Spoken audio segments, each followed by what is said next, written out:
Welcome back to Face the State. We will turn our discussion now to the opposing side of the background check initiative. John Jorgensen with Nevadans for State Gun Rights is here now to talk about that. John, thank you for joining us. Thank you. Thank you for letting me be here. Okay, so just to start us off, can you tell me generally why your group is in opposition to this measure? This measure is one that creates a great deal of inconvenience for us, as the other group was discussing. You know, they were talking about cheap background checks. I recently moved here from California. Background checks were over $100. So don't tell me they're cheap. They're not cheap. Right now, we don't feel that they're needed. This is a measure that will not make us safe. In fact, 16 of our 17 county sheriffs have come out in strong opposition because they oppose this bill because it will cause them to divert precious resources to try to enforce a law against good people in this state. And that's not where we want our law enforcement resources applied. In fact, the chief law enforcement officer, our Attorney General, has come out in opposition to this proposition, and so has the governor. They all understand that this does not make us safer. It creates difficulties for the police department and a great deal of inconvenience for the people of the state of Nevada. Now, I think part of the argument from the proponents is that it's partly about consistency. So we already have background checks in commercial sales done by, federally licensed gun sellers. Why then shouldn't we extend it to all sales? Why should we? The question is, why should we extend it to all sales? So would you say the law was originally set up for the FFLs, for the dealers who are dealing in firearms, and that's what it's for. It's not for private individuals. And in fact, in Nevada, you can get a free background check on a private transfer. The state provides for that. If you find somebody that you want to sell a gun to, and that person is somebody you don't know, and you have a great deal of question about whether he should have one or not, you can get a free background check done on him before you sell it. And in fact, it's already against the law for a private seller to sell a gun to somebody who's prohibited. But how would they know if someone is prohibited? By doing the background check, the voluntary background check. Okay, so the argument is that people should be doing this voluntarily. But if I'm selling my gun to my next door neighbor, a friend of mine that I go shooting with every day, I know he's a good guy. I know there's no problem with that. If it's with my hunting buddies, and this transfer is a very serious problem.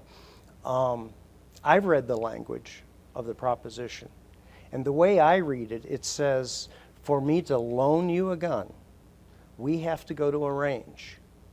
We have to go to a range that's sanctioned by the government, and then I can loan you my firearm. But I cannot loan you my firearm under any other circumstances. Otherwise, we have to go to an FFL, do the transfer, do the loan, and then when the gun comes back to me, there has to be another background check put on me, my gun, that I have transferred to somebody else, to come back to me. This is very unreasonable. Right. So I think, that's the argument for the transfer situation. Do you have necessarily an opposition to, first, closing the gun show loophole? What is the gun show loophole? Well, it's that someone selling at a gun show isn't required to perform. The laws inside a gun show are exactly the same as the laws outside a gun show. There's no special laws for gun shows. Private sales in gun shows, private sales in outside of gun shows. There's no special law for gun shows.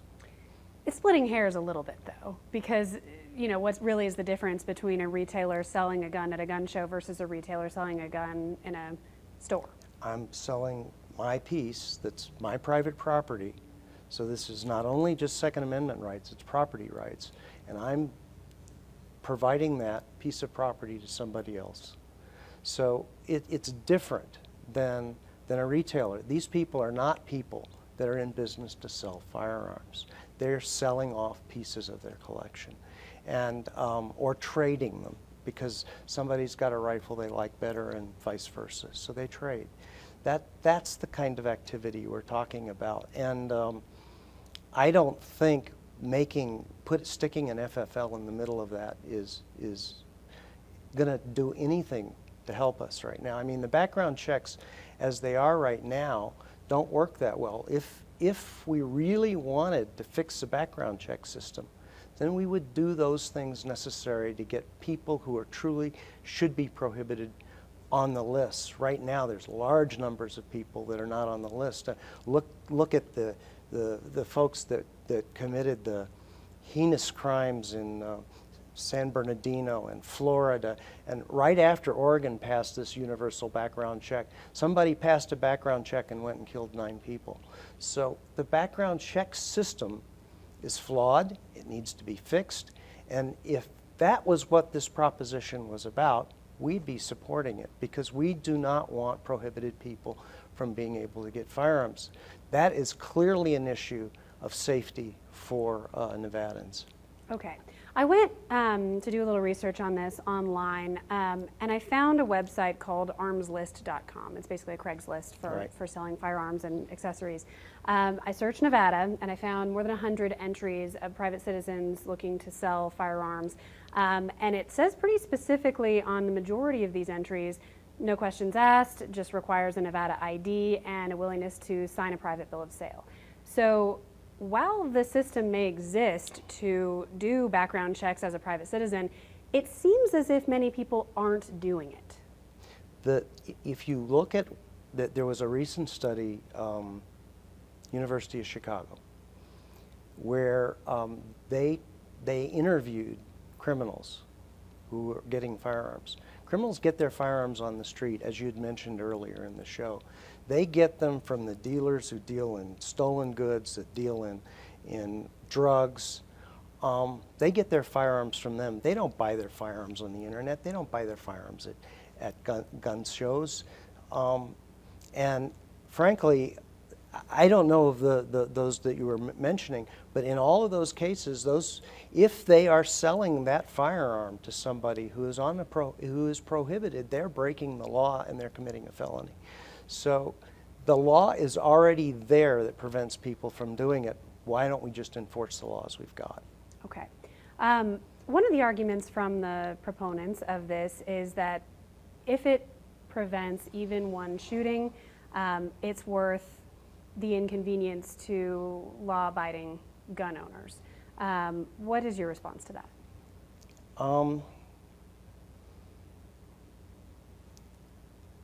The gun owners, every year,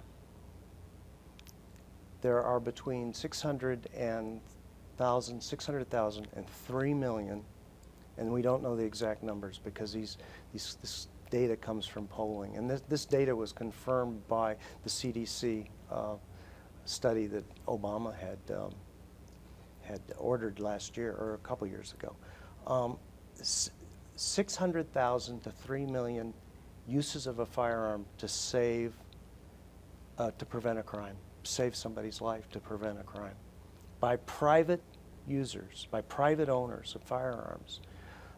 If we take the firearms away from the private owners, we're going to have an increase in crime.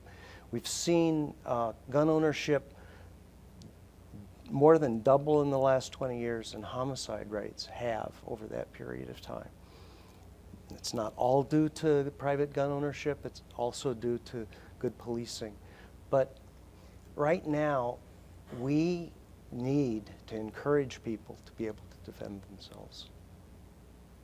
Do you think background checks is discouraging people from being able to defend themselves? Of course. How so? If it prevents somebody who needs a firearm from getting a gun, and they need to protect themselves. And it would prevent them because they wouldn't want to deal with the hassle? Well, you have to understand the background system is very flawed. There's a lot of background checks that are made every year that are wrong. The person is okay. Remember Ted Kennedy got barred from flying on airplanes because the list was wrong? Well, these lists have errors in them, and people can be barred, people can be killed. So you're trading, you're saying that one life. Well, there's one life of somebody who didn't get a gun, who maybe got killed the next day because they needed one. Okay. All right, we have just a little less than a minute left. So what's your closing thought, closing message to voters? I think you need to understand the source of what the background check, what this law is all about. This was Michael Bloomberg's long-term goal of trying to create a federal registry system for all firearms. And that's what this is all about. If he really cared about the background check system, he'd be putting his money into making those improvements to the current background check system that we have.